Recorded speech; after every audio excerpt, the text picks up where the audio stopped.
ओम ब्रह्मा मुरारी त्रिपुरांतकारी भानु शशि भूमि सुतो बुधश्च गुरुश्च शुक्र शनि राहु केतव सर्वे ग्रहा शांतिकरा भवन्तु सर्वे ग्रहा शांतिकरा भवन्तु नवग्रहा शांतिकरा भवन्तु। गुरुर्ब्रह्मा गुरुर्विष्णु गुरुर्देवो महेश्वरा गुरुर्साक्षात् परब्रह्म तस्मै श्री गुरुवे नमः। अखंडमंडलाकारं व्याप्तं येन चराचरं तत्पदं दर्शितं येन तस्मै श्री गुरुवे नमः। नमस्कार, स्वागत है आपका आचार्य वाणी में। मैं आचार्य डॉक्टर विक्रमादित्य आपके साथ हूं और आज का विषय हमारा है सिंह राशि पर बृहस्पति का वक्री होने से क्या प्रभाव पड़ेगा। 9 अक्टूबर से 4 फरवरी तक बृहस्पति महाराज जो है वक्र स्थिति में है और ये आपके दशम भाव में इस वक्त गोचर में चल रहे हैं। सिंह राशि के स्वामी सूर्य और बृहस्पति महाराज दशम भाव में लाभ जो विशेष तौर पर राज्य वाले भाव में, सम्मान वाले भाव में बहुत सुंदर रूप से उपस्थित है और ये विशेष तौर पर प्रभाव जो है बहुत सुंदर है आपके लिए। देखिए, बृहस्पति संबंध समझेंगे आपकी राशि के अनुसार से कहाँ कहाँ के मालिक है। बहुत इंपॉर्टेंट भाव के आपके लिए मालिक हैं, विद्या बुद्धि के मालिक हैं, संतान के मालिक हैं और साथ साथ बंधन वाले भाव के भी मालिक हैं। और ये बृहस्पति का वक्रतित्व जो है वो बृहस्पति को और ज़्यादा ताकत में बना रहा है और बृहस्पति सफलता वाले भाव में स्वयं पदार्पण कर चुके हैं इस वक्त, जो पिछले करीब साल के मध्य में योग बने। तो ऐसे में जो बृहस्पति का ये विरोध जो है, विशेष तौर पर योग जो है आपके लिए, ये कई स्थिति में आपके लिए दो धारा कार्य करने का योग बना रहा है। यानी एक तरफ अच्छा भी बन सकता है और एक तरफ थोड़ा खराब भी उत्पन्न कर सकता है। तो आपको बैलेंस करने की ज़रूरत है। सिंह राशि वाले जो होते हैं वो राजसी स्वभाव वाले व्यक्ति होते हैं, वो थोड़े आलसी भी होते हैं। सिंह का जो स्वभाव है वो क्या होता है कि सिंह जब भूख लगती है तो उठता है और शिकार करता है और फिर जाके सो जाता है। स्टोर करने की आदत नहीं होती। राजा है जो अपनी जो राजसी ठाट बाट के साथ चलने की ज़रूरत होती है और ऐसे में क्या होता है, राजाओं के बहुत शत्रु भी बन जाते हैं, बहुत विरोधी बन जाते हैं और वो विरोधियों को तवज्जो देते भी नहीं है सिंह राशि वाले। लेकिन विरोधी अपनी चाल चले मानेंगे नहीं। और ऐसे में बृहस्पति महाराज का जो योग बन रहा है आपके लिए विशेष तौर पर, क्योंकि बृहस्पति पूर्ण ताकत में है और बृहस्पति की दृष्टि जो है दशम भाव से पढ़ते पढ़ते वो एक छठे भाव को भी देख रहे हैं इस वक्त। जो ताकत में होंगे तो शत्रु भी बढ़ाते दिखाई दे रहे हैं। ध्यान रखिएगा, विशेष तौर पर आपके विरोधी जो है वो आपके लिए कई गतिविधियों में विरोध उत्पन्न करने के योग बना सकते हैं। लेकिन लाख विरोध करने का प्रयास करें, यदि आप आलस्य में ना रहे तो आप उन विरोधियों को समाप्त करके सफलता प्राप्त करने के योग भी अवश्य प्राप्त कर सकते हैं। ये बृहस्पति का विशेष प्रभाव आपकी राशि के दृष्टिकोण से हमें समझ में आता है। ध्यान रखिएगा विशेष तौर पर ऐसे में बृहस्पति जब ये वक्री हो रहे हैं, वक्री होने का मतलब क्या होता है कि विशेष तौर पर ग्रह जो है अपनी ऑर्बिट में चल रहे हैं। कोई छोटी ऑर्बिट में चल रहा है, कोई बड़ी ऑर्बिट में चल रहा है। तो जो ग्रह की ताकत जो छोटे वाले ऑर्बिट्स में चल रहे होते हैं, वो बड़े वाले जो ऑर्बिट में ग्रह चल रहे होते हैं उनको लगता है, प्रतीत होता है कि ये ग्रह पीछे रह गया है। लेकिन वो पीछे नहीं है, उल्टा नहीं हो रहा है, नेगेटिव नहीं जा रहा है। लेकिन कैलकुलेटिव पॉइंट ऑफ व्यू से उसको कह दिया जाता है कि बृहस्पति जो है ग्रह जो है वो वक्र अवस्था में, लेकिन उसका प्रभाव बड़ा विशेष है। ऐसे में ध्यान रखिएगा, सही काम बृहस्पति सम्मान वाले भाव में, और ये जब वक्री होंगे तो कहीं ना कहीं किसी नेगेटिव काम में आपको फंसा सकते हैं। सम्मान का बहुत ध्यान रखते हुए कार्य करने की ज़रूरत है महाराज। विशेष तौर पर सिंह राशि वालों, सिंह लग्न वालों खास तौर पर ध्यान रखने की ज़रूरत है। आपके विरोधी कहीं ना कहीं आपको फंसाने के लिए कोई चाल चल सकते हैं। और ऐसे में क्या होता है कि बृहस्पति जब ताकत में है तो अपनी ताकत, सफलता का जो नशा होता है, पद का जो नशा होता है, वो कई बार क्या होता है कि अपने विरोधियों को, और आपकी राशि ही ऐसी है कि आप अपने किसी भी व्यक्ति को, किसी भी ताकत वाले व्यक्ति को आप कुछ महत्व देने का प्रयास समझ भी नहीं रखते हैं। मैं कहूँगा ऐसे में थोड़ा सावधान होकर चलिएगा। ये 4 महीने जो हैं अच्छे भी हैं और थोड़ा सा गलत रास्ते को भी फंसा सकते हैं। तो ऐसे में बहुत विचार को समझते हुए ध्यान रखने का, अपनी निगाह थोड़ी अलर्ट रखते हुए कार्य करने की ज़रूरत है। इसको यदि आप करते हुए कार्य करेंगे तो बहुत अच्छा रहेगा। लालच में ना फंसें। एक पुरानी कहावत है कि लालच में 2 जनों गए, माया मिली न राम। इस वक्त कोई ना कोई आपको लालच का सागर में फंसाने का प्रयास कर सकता है और वो लालच जो है ना वो कहीं ना कहीं आपके लिए बहुत महंगा साबित पड़ सकता है। ध्यान रखते हुए कार्य करने की ज़रूरत है खास तौर पर। और ऐसे में थोड़ी सेविंग्स पे भी कष्ट आने के योग बनते दिखाई दे रहे हैं। इनकम बहुत अच्छी होने के योग बन सकते हैं, लेकिन एक झटके में कहीं ना कहीं कोई चीज़ जा जाए। तो सबसे बड़ी आवश्यकता यह है कि इस बृहस्पति की जो ताकत बढ़ रही है इस दौरान पर 9 अक्टूबर से लेकर 4 फरवरी के बीच में, उसको हमको लगाम को बहुत कंट्रोल रखते हुए चलने की ज़रूरत है। क्योंकि बृहस्पति को समझा दिया, क्योंकि बृहस्पति जो है वो धन आने और जाने विरोधियों को समाप्त करने और विरोधियों के बढ़ाने की दोनों ताकत बढ़ाता दिखाई दे रहा है। तो ऐसे में ये समय जो है जंग का समय है, ये समय जो है युद्ध का समय है। और युद्ध में सोया नहीं जाता, युद्ध में आलस नहीं किया जाता। जो आपकी प्रवृत्ति है हर चीज़ को थोड़ा सा अरे कर लेंगे, हो जाएगा, किससे डरते हो, क्यों डरते हो, अरे बिल्कुल आपकी प्रवृत्ति ऐसी है। लेकिन जब समय बता रहा हो ज्योतिष को इसी प्रकार समझना चाहिए कि ज्योतिष क्या के दृष्टिकोण से हवाएं किस प्रकार चल रही है, मेरे जीवन में क्या कुछ होने के योग हैं, हम कैसे उसको ठीक कर सकते हैं। यदि हमने ठीक कर लिया तो फिर हमारा झंडा बुलंद हो सकता है, ध्यान रखें। लेकिन ये बृहस्पति का जो परिवर्तन वक्री स्थिति है ये कहीं ना कहीं थोड़ा सा कहीं नेगेटिव प्रभाव भी उत्पन्न करती दिखाई दे रही, अच्छी तो रहेगी। ऐसे में बृहस्पति के कुछ खास उपाय आप यदि करें तो बहुत अच्छा रहेगा। थोड़े खोटे सिक्के मिल जाएंगे आपको, उसको चलते पानी में डाल दिया कीजिए। बृहस्पति के मंत्र का जप कर ले, हम ग्रांग ग्रींग ग्रोंग से गुरुवे नमः, ये मंत्र का जप कर लीजिए। और हो सके तो हल्दी का टीका लगाएं, बृहस्पति के मंत्र का जप करें, हम ग्रांग ग्रींग ग्रोंग से गुरुवे नमः। यदि ये उपाय करेंगे तो बहुत अच्छा रहेगा। देखिए, ग्रहों का परिवर्तन समय समय पर होता रहता है। इन सब परिवर्तनों का प्रभाव तो प्रत्यक्ष रूप से जब हम आपके समक्ष उपस्थित करते ही रहते हैं, लेकिन ये जो गोचर का परिवर्तन है इसको विशेष तौर पर आपके मूल जन्मपत्री के साथ विचार करना बहुत ज़रूरी है।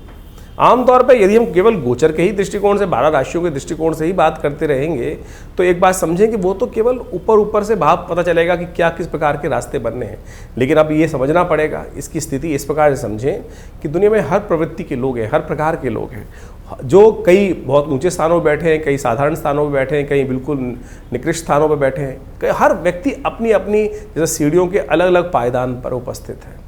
हर जितने करोड़ों अरबों लोग हैं उनके सबके अलग अलग पायदान हैं और उन सब पायदानों पर उनका प्रभाव गोचर पे अलग अलग प्रकार का होगा। ये ऐसा नहीं कह सकते कि ज्योतिष के दृष्टिकोण से ये जो गोचर का प्रभाव है हर व्यक्ति पर एक जैसा ही होने पड़े। आपकी जन्मपत्री में किस प्रकार के राजयोग बने हुए हैं, किस प्रकार के दरिद्र योग बने हुए हैं, किस प्रकार की दशाएं चल रही हैं, मूल जन्मपत्री के अंदर ग्रहों की अवस्था किस प्रकार की है। आप समझें कि गोचर में बृहस्पति महाराज या कोई भी ग्रह उच्च के हो गए और मूल कुंडली के अंदर उनमें ताकत ही नहीं है तो वो क्या प्रभाव दिखाएगा ग्रह, वो तो फिर साधारण होकर निकल जाएगा। बहुत सारे लोग अपने अपने समय समय पर प्रश्न उठते रहते हैं कि दुनिया में जब जिस प्रकार का ग्रह योग बन रहा है, अच्छा बन रहा है, राशि के दृष्टिकोण से अच्छा बन रहा है, लेकिन मेरी ज़िंदगी में कुछ नहीं हो रहा है।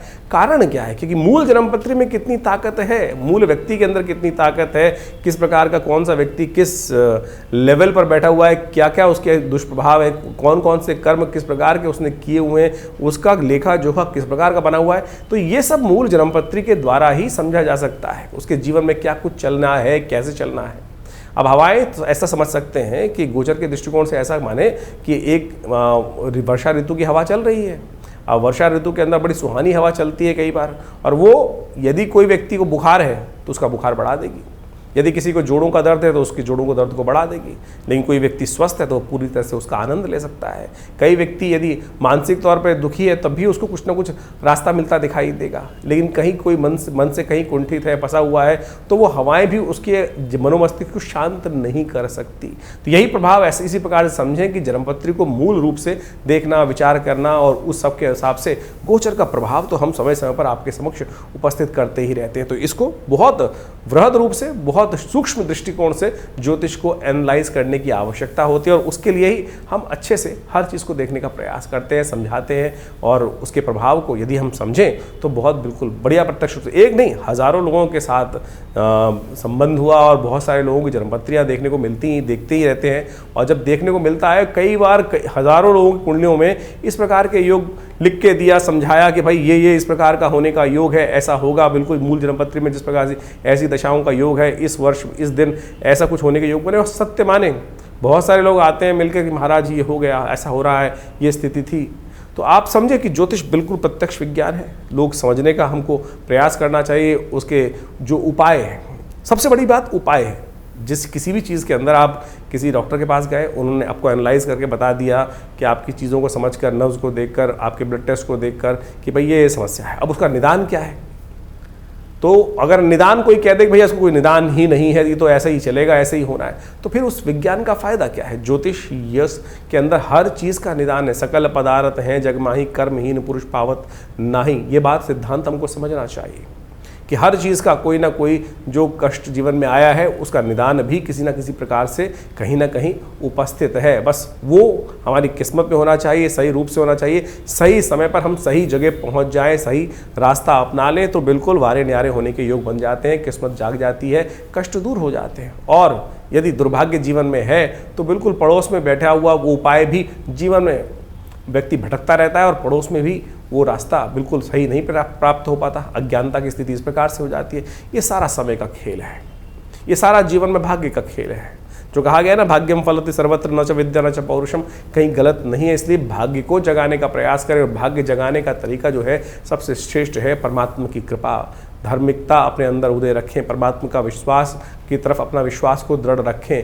देखिए, एक गरीब को कोई हेल्प करा हुआ, एक श्वान को भी रोटी दी हुई, किसी प्रकार भी कोई भी पुण्य आपने किया है वो कहीं ना कहीं काम आता है, अनअकाउंटेबल नहीं जाता। बहुत सारे लोग कहते रहते हैं कि भाई जीवन में सब कुछ अच्छा ही किया, सब कुछ मैंने इसको हेल्प करी, इसको हेल्प करी, वो उसके बाद भी अब पता नहीं तुम्हारा घड़ा कब भरने वाला है भाई। हो सकता है गड्ढा इतना बड़ा हो कि पूर्व जन्म में या किसी जन्म में कोई ऐसे अज्ञात दुष्कर्म हो गए और जिसके कारण से जो पुण्य आप कर रहे हैं वो छौंकी लगते चले जा रहे हैं। अब किसी व्यक्ति के पास 2 करोड़ का लोन है, अब वो कमा रहा है 100 रुपया, तो 100 रुपये कमा के उस लोन को उतारने का प्रयास करेगा तो वो छौंक लग के उड़ ही जाएगा, पता भी नहीं चलेगा। उसका ब्याज, चक्रवर्ती ब्याज ही इतना होगा कि जो रोज़ की कमाई हो रही है वो निकल नहीं पा रहा है। तो ये स्थिति हमको समझनी है और ये मूल जन्मपत्ति समझा सकती है कि क्या स्थिति है, किस प्रकार का है, कहाँ कौन सी गलती हुई और किस प्रकार से उसको ठीक करने के लिए कितना किलो वजन दूसरे पलड़े में डालना है कि दूसरा पलड़े में जो भार है, दुष्कर्म का भाग है, कष्ट का भार है, वो कैसे कट जाए। और इसलिए आपको ज्योतिष को समझना चाहिए। ज्योतिष के प्रत्यक्ष रूप से यहाँ हम जो भी आपके गोचर के प्रभाव को, बृहस्पति के प्रभाव को हमने आपके उपस्थित रखा आपकी राशि के अनुसार से, वो बिल्कुल वैदिक दृष्टिकोण से, प्रामाणिक दृष्टिकोण से बिल्कुल सत्य है। बस वही एग्जाम्पल आप समझ लें कि आप किस लेवल पर है, उसका प्रभाव आपके ऊपर किस प्रकार का हो रहा है, वो पूरी जन्मपत्री को निष्कर्ष रूप से यदि हम देखें, समझें तो आप उसके लिए आश्रम से जुड़ सकते हैं। बहुत सारे आश्रम में बहुत सारी गतिविधियाँ चली रही हैं, बहुत सारे शोध चलते ही रहते हैं समय समय पर, चाहे वो यज्ञ विज्ञान है, चाहे वो मंत्र विज्ञान है, और बहुत सारी पुस्तकें आश्रम के द्वारा इन समस्त हमारे शोधों पर प्रकाशित की गई हैं और नित्य प्रति बहुत सारे उत्सव कार्यक्रमों में चलते रहते हैं। इस दौरान भी जैसे बृहस्पति का ये वक्र स्थिति चल रही है, आश्रम में लगातार बहुत सारे कार्यक्रम रहेंगे। यज्ञ भी रहते हैं, हर रविवार को सुबह 8 से 10 बजे तक यज्ञ रहता है, मंगलवार को सुंदरकांड का पाठ रहता है, नित्य प्रति रुद्राभिषेक रहता है। और उन सब के शुभ कार्यों में, पुण्य कार्यों में आप भी जुड़ सकते हैं। नंबर्स आपके सामने स्क्रीन पर है और आपका सबका स्वागत है। दिल्ली में विवेकानंद योग आश्रम में आप आइए, हमारे बहुत सारे कार्यक्रमों में जुड़ सकते हैं आश्रम के साथ। आश्रम लगातार आपके बहुत सारी आश्रम की जो धार्मिक गतिविधियां हैं वो लगातार पिछले करीब 50-60 सालों से चली रही है और हज़ारों लोग आश्रम के साथ जुड़े हैं। आप भी आएंगे रविवार वाले यज्ञ में तो स्वयं देखिएगा, माँ भगवती का सानिध्य प्राप्त कर आप अपनी किस्मत को जगा सकते हैं, कष्टों को दूर कर सकते हैं। माँ भगवती दुर्गा का शिव विग्रह, अत्यंत चमत्कारी शिव विग्रह वहाँ उपस्थित है और भगवती कृपा से बहुत सारे मनोकामना सिद्धि के योग अवश्य बनेंगे।